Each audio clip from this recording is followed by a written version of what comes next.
ओम शांति। शिव भगवान वाच्य है ना। भगवान भी वाच्य करते हैं। भगवान तो निराकार है ना। अब भगवान वाच्य कैसे करेंगे? जरूर किसी तन में आकर ही करेंगे नहीं। देखो, भगवान वाच्य लिखा हुआ है तो जरूर भगवान भी कभी सृष्टि पर आए होंगे। मनुष्य तन में ही आकर हमसे वाच्य किया होगा, हमसे बात की होगी। अब वही समय है सृष्टि पर, जब भगवान भी इस सृष्टि पर आकर अपना शरीर लेकर वाच्य नहीं कर रहे हैं, ब्रह्मा का शरीर लेकर वाच्य कर रहे हैं। शिव भगवान वाच्य है, मैं तुम आत्माओं को राजाओं का भी राजा बना रहा हूँ, पुजारी से पूज्य बना रहा हूँ। पुजारी अर्थात मांगने वाले। पुजारी कौन होते हैं? जो मांगते रहते हैं ना। बाबा कहते हैं कि अब तुम पुजारी से पूज्य बन रहे हो, अब तुम्हें मांगने की दरकार नहीं।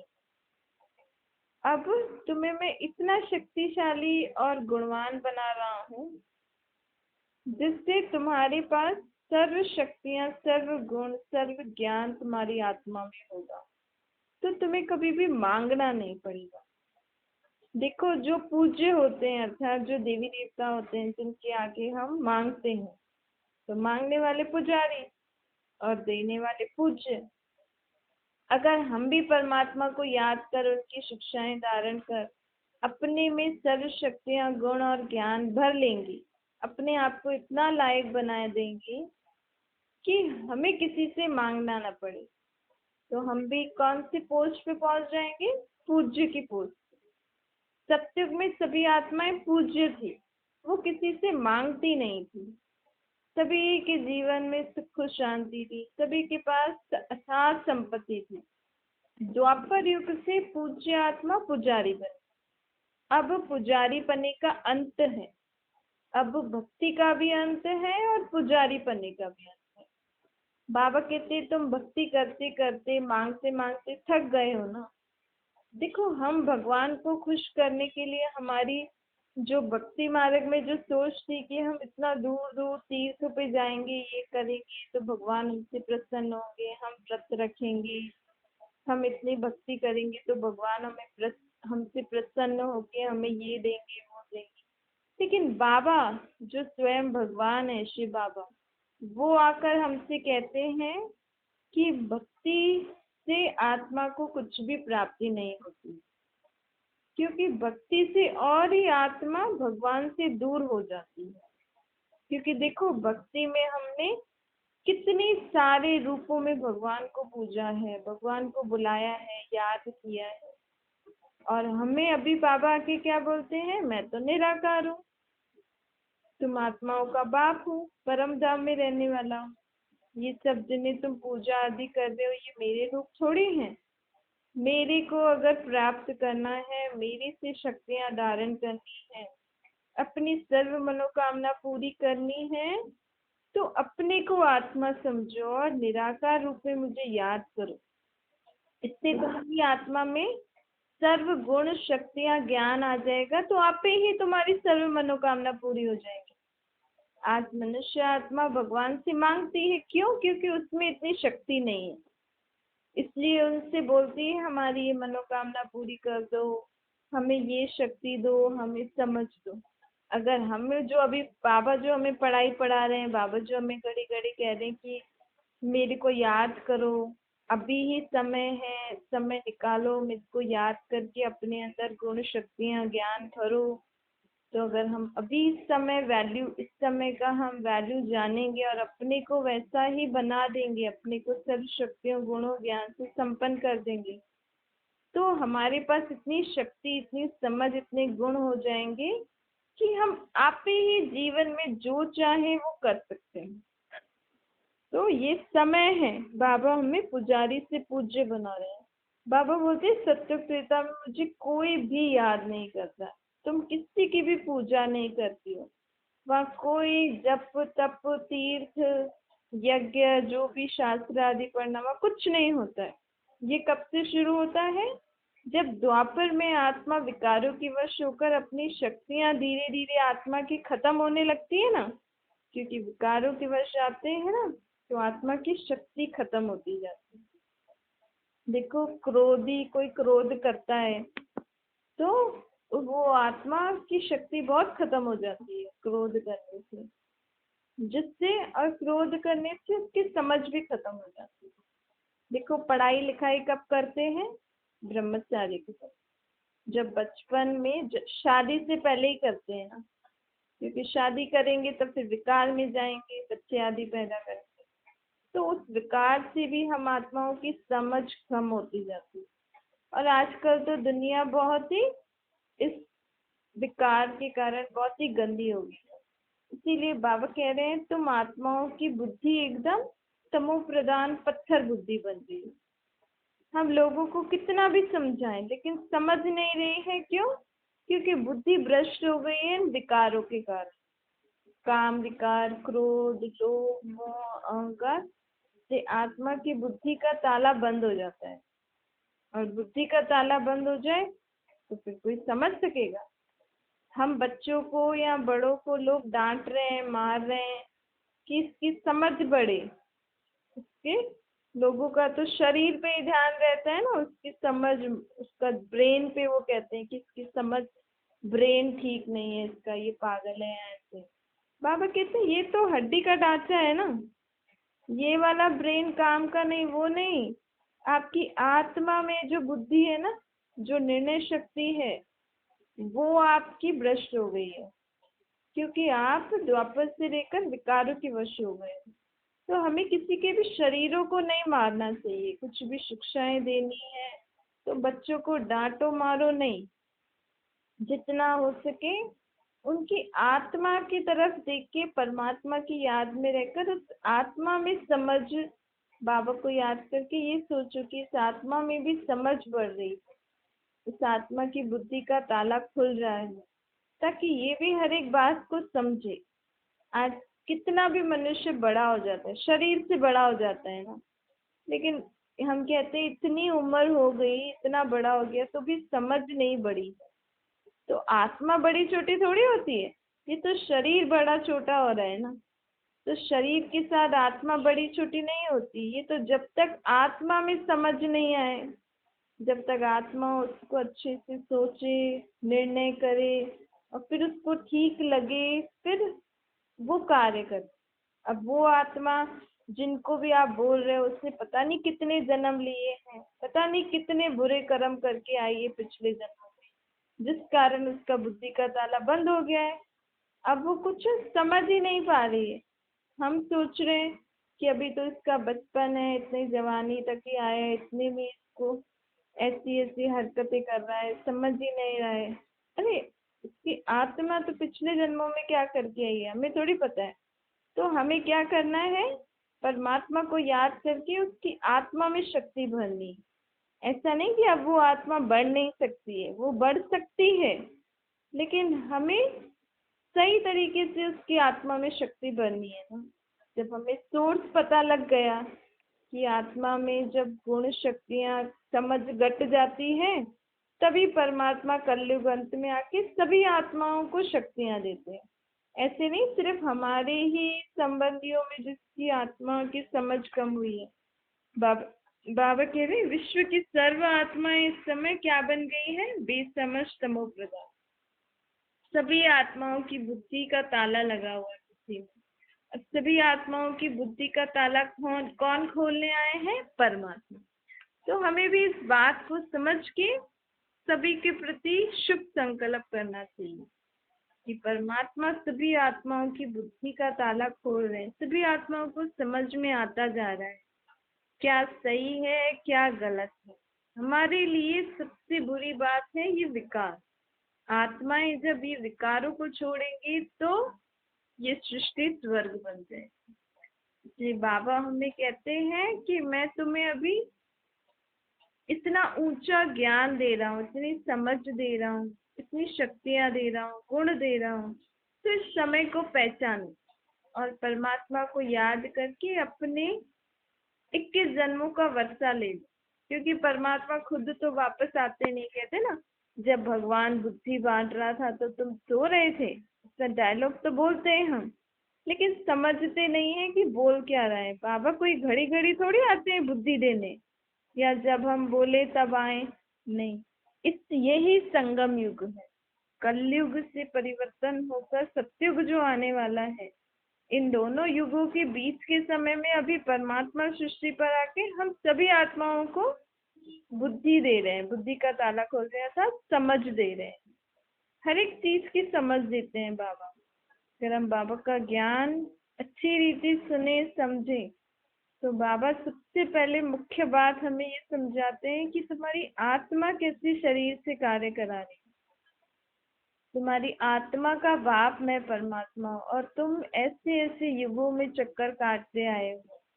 अब अपने आप को, अपनी दिनचर्या को देखो, अपने संकल्पों को चेक करो, अपने शब्द बोल व्यवहार को चेक करो, और उसको आसुरी से लेकर देवताओं समान बनाना तुम्हें बनाना है। शक्ति देने के लिए मैं तैयार हूँ, समझ देने के लिए मैं तैयार हूँ, लेकिन बनना अगर आपको है तो ही तो बाबा हमें उतनी शक्तियां गुण देंगे ना। नहीं तो अगर हम बनना चाहे ही नहीं, बाबा हमें शक्तियां देते रहे और हम उस शक्तियों को गलत काम में लगाते रहे, और हमें हमारा नुकसान होगा ना। इसलिए बाबा कहते हैं यही समय है जब ईश्वर सभी को बुद्धि देने आते हैं, अर्थात समझ देने आते हैं। वो है बुद्धिवानों की बुद्धि। सभी दुनिया में जितने भी बुद्धिवान अपने को समझते हैं ना, चाहे बड़े बड़े नेताएं हैं, धर्म के लोग हैं, या सन्यासी हैं, या जो भी हैं, अपने आप को जो दुनिया के बड़े समझते हैं, उन सभी की बुद्धि वालों की भी बुद्धिवान कौन है? परमात्मा। उन सबको भी बुद्धि देने वाला बाप है। अभी उन सबकी भी बुद्धि का ताला लगा हुआ है, तभी तो दुनिया दिन प्रतिदिन नर्क होती जा रही है ना। गद्दी पे तो वो बैठे हैं ना ऊपर, तो मतलब वो भी इस समय ऐसे ही कार्य कर रहे हैं जिससे दुनिया की और ही गिरावट होती जा रही है। लेकिन कोई उनको बोल नहीं सकता, क्योंकि उनकी पोस्ट बड़ी है, तो हम उस हिसाब से चुप बैठे। लेकिन परमात्मा तो सबका बाप है ना, वो तो अभी सृष्टि पर आए हुए हैं, वो तो सभी आत्माओं को सब सच सच बता सकते हैं ना कि तुम्हारी क्या गलती है, तुम अभी क्या कर रहे हो क्या नहीं। तो बाबा कहते हैं मैं सब बुद्धिवानों का बुद्धिवान बाप, सभी का बाप अभी इस सृष्टि पर आया हूँ। अब इस सृष्टि की डोर मेरे हाथ में। क्यों? क्योंकि अभी सृष्टि कोई भी मनुष्य आत्मा इसको संभाल नहीं सकता है। अब सृष्टि में दिन प्रतिदिन ऐसे ऐसे कार्य हो रहे हैं, एक को दुख दे के दूसरे को सुख दे रहे हैं। तो बाबा कहते हैं अब इस सृष्टि की डोर मैंने अपने हाथ में संभाली। अब परमात्मा ने जब अपने हाथ में संभाली है, तो परमात्मा के सामने ये कलयुगी दुनिया रहने वाली नहीं है, क्योंकि परमात्मा तो नर्क को स्वर्ग बनाता है ना, दुखों को सुख में परिवर्तन करता है। तो बाबा कहते हैं अब मैं इस दुनिया को परिवर्तन कर रहा हूँ, कलयुग से सतयुग की स्थापना कर रहा हूँ, नर्क से स्वर्ग की स्थापना कर रहा हूँ। उसके लिए तुम आत्माओं को शिक्षा दे रहा हूँ। लेकिन परमात्मा इतना बड़ा कार्य कर रहे हैं, लेकिन सबको समझ में नहीं आ रहा। अभी तक सबको पता क्यों नहीं लगा है? इस सृष्टि की डोर परमात्मा के हाथ में, परमात्मा स्वर्ग की स्थापना करना उन्होंने शुरू कर दिया, और अभी तक लोगों को पता ही नहीं है। क्यों? क्योंकि परमात्मा अपना शरीर लेकर नहीं आते हैं ना, वो किसी और के शरीर में अवतरित होते हैं, तो गुप्त वेश से आते हैं। किसी को कौन समझ सकेगा कि परमात्मा अभी नई सृष्टि की स्थापना कर रहे हैं? जो इस ज्ञान को सुन के समझेंगे, क्योंकि ये ज्ञान भी परमात्मा ने साधारण मनुष्य तन में ही आकर दिया है। क्योंकि उनको अपना शरीर नहीं है, तो किसी शरीर में तो आना ही पड़ेगा ना। तो वो ब्रह्मा के शरीर में आते हैं। ब्रह्मा कौन था? वो इसी कलयुगी दुनिया में एक साधारण मनुष्य थे।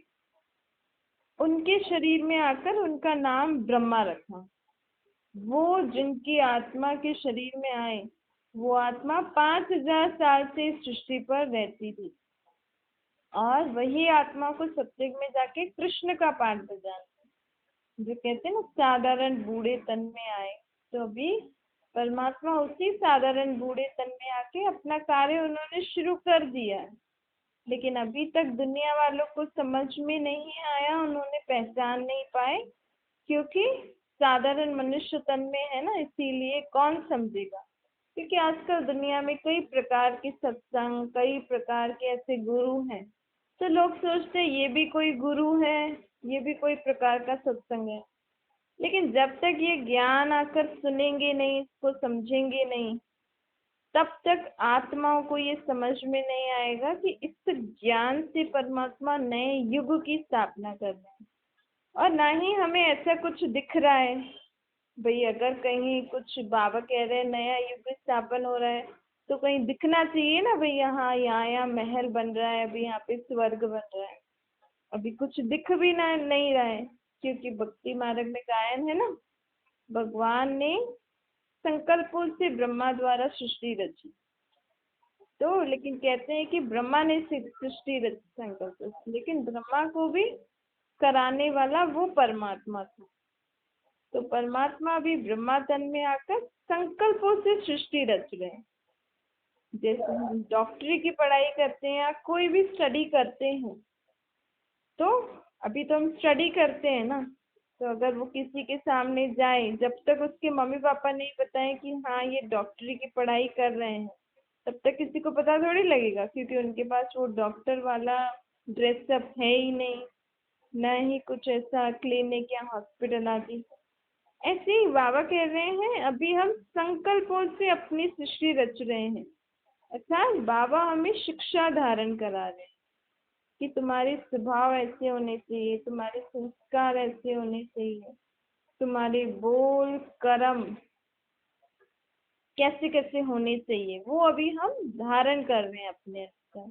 जो हमारे अंदर आसुरी स्वभाव संस्कार हैं, रोना, रूठना, चिल्लाना, जोर से बोलना, जोर से हंसना, या रो रूठना, ये सारे दुख लेना, पुरानी बातें सोच के दुखी होना, एक दूसरे के लिए बुरा सोचना, फालतू बातें सोचना जो काम की नहीं है, अपना समय वेस्ट करना, विकार जो भी है। तो ये सारे जो आसुरी स्वभाव संस्कार हैं, इनको हमें एक एक जांच के अपने अंदर सारे दिन में हम सारा दिन क्या क्या करते हैं, हमारे शब्द कैसे निकल रहे हैं, तो इन एक एक चीज को जांच के निकालना है हमें। तो परमात्मा हमें उसके लिए शक्ति दे रहे हैं ना, लेकिन हम पहले पहचाने तो सही मेरे में क्या क्या ऐसे अवगुण हैं। और बाबा फिर हमें शक्तियां भी देते हैं, समाने की शक्ति, समेटने की शक्ति। कोई हमें कुछ उल्टा सुल्टा बोलता है तो उसको संभालो, लेकिन समा अच्छी सोच से समाओ। कड़े शब्दों को कड़े रीति में नहीं समाओ। जैसे करेला हम खाते हैं, कड़वा होता है, लेकिन सोचते ना इसको खाने से हमारा शरीर ठीक रहेगा। तो ऐसे ही ऐसी कड़वी बातें भी हमें अंदर समानी है कि मेरा जो इनसे हिसाब किताब था वो चुकतू हो गया। चलो इसने मुझे दो कुछ ऐसा बोल दिया, इसका मन तो हल्का हो गया, मैं तो सुन के अनसुना कर देती हूँ। ऐसे बाबा हमें हर प्रकार की सहन शक्ति, समेटने, निर्णय करने की, परखने की शक्ति, सब बाबा हमें दे रहे हैं। तो अभी हम आत्माएं स्वर्ग के लिए तैयार हो रही। जिन जिन बच्चों ने ये समझ लिया और अपने को परिवर्तन करना शुरू कर दिया, तो उन लोगों के लिए तो यही है ना कि हाँ अब हम स्वर्ग में जाने ही वाले, क्योंकि उनको निश्चय हो गया। तो उनकी बुद्धि में वो सृष्टि बन रही, अर्थात उनके संकल्पों में वो स्वर्ग की सृष्टि बन रही है। फिर जब ये नरक खत्म होगा, सब टूट फूट जाएगा, सब खत्म हो जाएगा, फिर वही आत्माएं इस सृष्टि पर जो उन्होंने संकल्प द्वारा सोचा था, वो फिर वहां पे सच में अपने अपने घर महल आदि बनाएंगे। तो बाबा कह रहे इस रीति मैं गुप्त रीति काम कर रहा हूँ, लेकिन लोगों को अभी तक समझ में नहीं आया, क्योंकि समझेंगे तब जब आके सुनेंगे। सुनने के लिए फुर्सत भी तो होनी चाहिए। ये बाबा कहते हैं मेरा ये ज्ञान कोटों में कोई में भी कोई सुनता है, फिर समझता है, फिर जीवन में धारण करके चलता है। क्योंकि यहाँ राजधानी भी स्थापन हो रही है ना, तो ये राजधानी में तो सब प्रकार के लोग चाहिए। तो जो जिस रीति सुनता, पढ़ता है, धारण करता है, उस अनुसार वो वहां पे पोस्ट उस गद्दी पे बैठेंगे। देखो यहाँ पे भी प्राइम मिनिस्टर, प्रेसिडेंट या किसी हाईएस्ट सीट पे पहुंचना होता है तो उसके लिए स्टडीज करनी पड़ती है।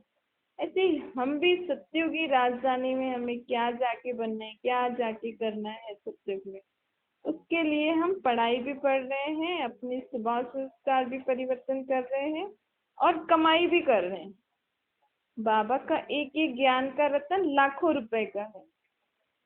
तो जितना हम सुनेंगे, धारण करेंगे, जीवन में धारण करके फिर औरों को भी सुनाएंगे, उतना हमारी इनकम भी जमा हो रही है। देखो कितने सारे काम हो रहे हैं, पढ़ाई भी पढ़ रहे हैं, दूसरे जन्म के लिए कमाई भी कर रहे हैं, और पिछले जन्मों का खाता भी बाबा की याद से चुकतो कर रहे हैं। भाई अंत सब अपनी आत्माओं का जो खाता बना हुआ है, लोग तो अपने बिजनेस पे खाता बनाते ना, बिजनेस का, कि इतना घाटा हुआ, इतना फायदा हुआ, इसको दिया, इसको दिया, रोज रात को पोता में चेक करते हैं।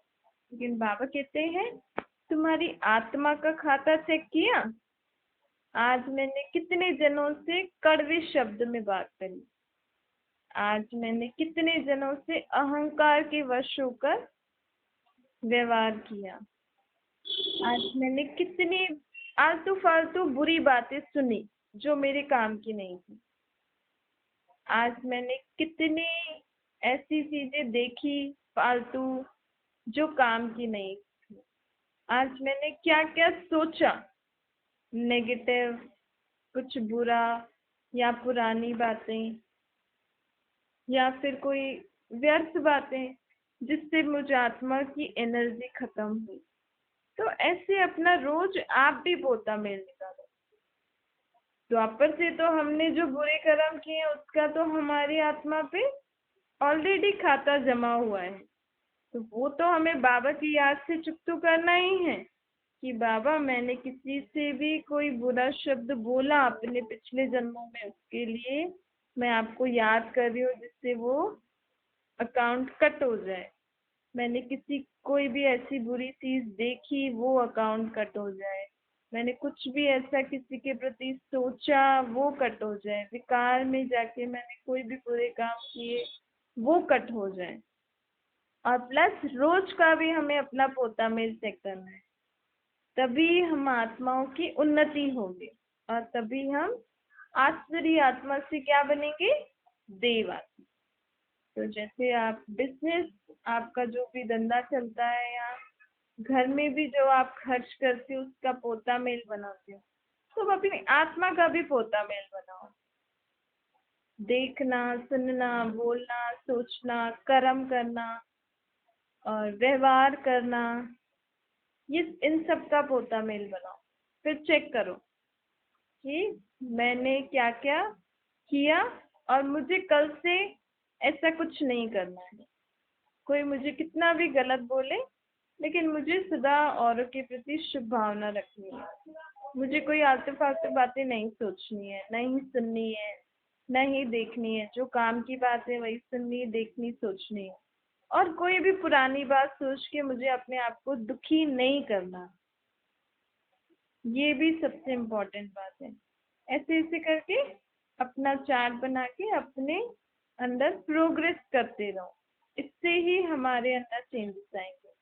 क्या मीठे मीठे सिकिले दे बच्चों प्रति माता पिता बाप दादा का याद प्यार और गुड मॉर्निंग। रूहानी बाप की हम सभी रूहानी बच्चों को नमस्ते। हमारे भी रूहानी माता पिता बाप दादा को याद प्यार, गुड मॉर्निंग और नमस्ते। वरदान है श्रेष्ठ तकदीर की स्मृति द्वारा अपने समृद्ध स्वरूप में रहने वाले सूर्यवंशी पद के अधिकारी बनो। जो अपनी श्रेष्ठ तकदीर को सदा स्मृति में रखते हैं वह समृद्ध स्वरूप में रहते हैं। अपनी तकदीर हमारी कितनी ऊंची है, अब इस स्मृति में सदा रहो। उन्हें सदा अपना अनादि असली स्वरूप स्मृति में रहता है। हमारा अनादि असली स्वरूप कौन सा है? निराकारी, ज्योतिर्बिंदु रूप। तो सदा हमें उस स्वरूप की स्मृति रहनी चाहिए। हमें कब और उस स्वरूप की स्मृति रहेगी तो ऑटोमेटिकली मैं निराकार आत्मा का धर्म है शांत, मैं और पवित्रता, मैं आत्मा सुख शांति प्रेम आनंद ज्ञान पवित्रता स्वरूप आत्मा, ये है मेरे असली गुण। तो अगर हमें सदा ही अपना आत्मिक स्वरूप याद रहेगा तो हम कभी भी नकली फेस धारण नहीं करें। नकली फेस अर्थात कभी क्रोध करना, कभी लोभ, कभी दुखी होना दुखी करना, कभी अशांत बनना बनाना, तो ये है हमारा नकली रूप। लेकिन आत्मा का असली रूप असली गुण क्या है? शांति प्रेम आनंद ज्ञान पवित्रता शक्तियां सुख। इन असली गुणों को स्मृति में रखो, अपने असली स्वरूप को स्मृति में रखो, तो हम आप ही अपने आप को शक्तिशाली अनुभव करें। और ऐसी शक्तिशाली ही आत्मा सत्युग में जाके सूर्यवंशी पद प्राप्त करती है। स्लोगन है, सर्व पर रहम करने वाले बनो तो अहम और वहम समाप्त हो जाएगा। जो अहम और वहम होता है ना, अहम मतलब अहंकार, वहम मतलब तेरी मेरी, तो इन सब से अगर छूटना है तो हमें कौन सा गुण धारण करना है? सर्व पर रहम करने वाला गुण। हाँ, हमें रहम दिल बनना है। तो हमारे अंदर जो भी अहम वहम है वो सब क्या हो जाएगा? समाप्त हो जाएगा।